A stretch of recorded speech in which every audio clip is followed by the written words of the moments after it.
morning already. Spent some time with them. I've now walked away a little bit so that I can go on camera and talk and not disturb the monkeys. Hold on, my super cool flip shades there.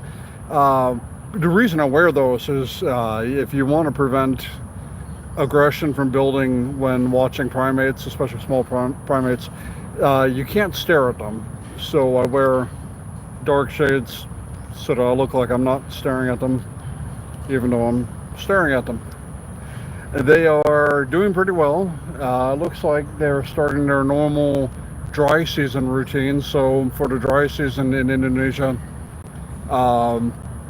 what happens is the daily rains kind of start to become intermittent. You start to have 2, 3, 4, 5 days without rain, and inherently it doesn't mean that it's like a drought, but because it's still really humid. I mean, I'm sweating like crazy today because of humidity. But it is the dry season, and what they do during the dry season is they kind of struggle a little bit to find food. Now they're following me. I will turn it around and let you see the three that just showed up in the tree over here. Hold on.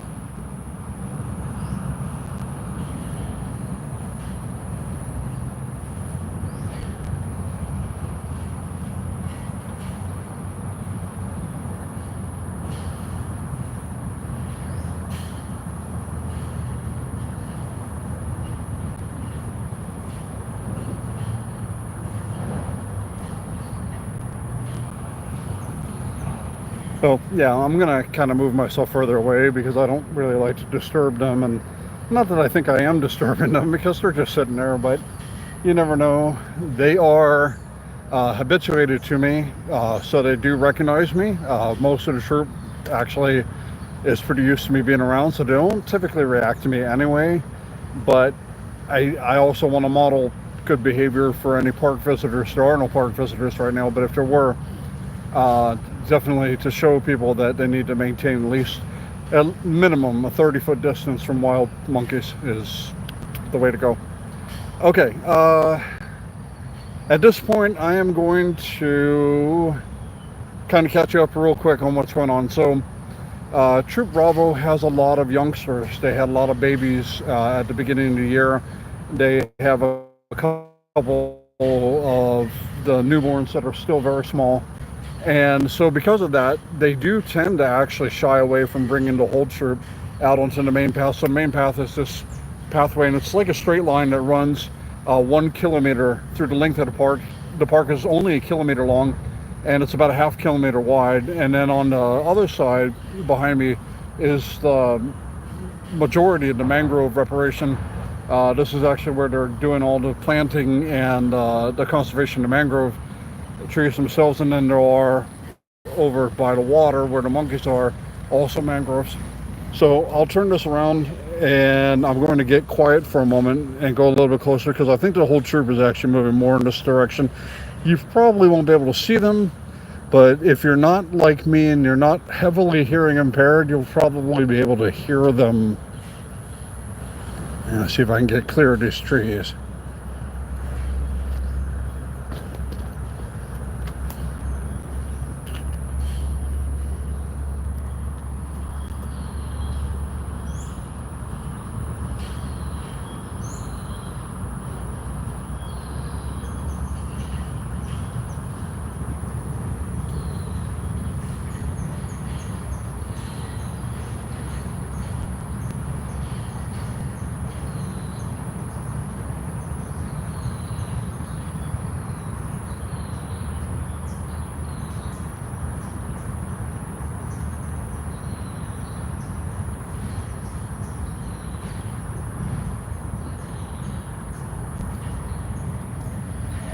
So my distance from myself to them is, I'm thinking in meters, in feet, I don't know, 60, 75 feet. And they are just resting and hanging out. That's typical of their normal morning routine. As they start to move, they do a lot of foraging. And right now there's still a lot to choose from. So a lot of the plants that they eat and a lot of the fruits that they eat are in pretty good abundance.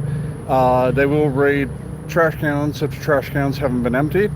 They're just opportunistic that way. And normally there are a lot of fishermen that come here in the morning, and so they may range down towards the entranceway where the motorcycles are parked and start opening the center compartments of the motorcycles and tossing stuff out looking for food, because they know that people like to bring snacks. And which is not something that I advocate in any way. If you're visiting a park and you know it has monkeys, please do not bring food into the park, because not only can it become an aggressive situation, but it also changes the social dynamic. They stop doing their natural behaviors and they take a break from that and they start engaging people, which can lead to problems. If a child is trying to hand feed them or whatever, and they scratch or bite the child, then suddenly there's an outcry of aggravated and vicious monkeys, and then people start yelling and screaming to the government to remove them, which is pretty much a death sentence for a cohesive troop, without a lot of planning. So let's think about it in terms of, you can have snacks. There's actually a food court of sorts at the very front of the park on the other side of the entrance, with sitting area. It's a great place to have food.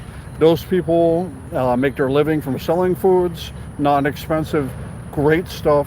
If you want a lot of original Indonesian and, like the local flair, that's the way to go about it.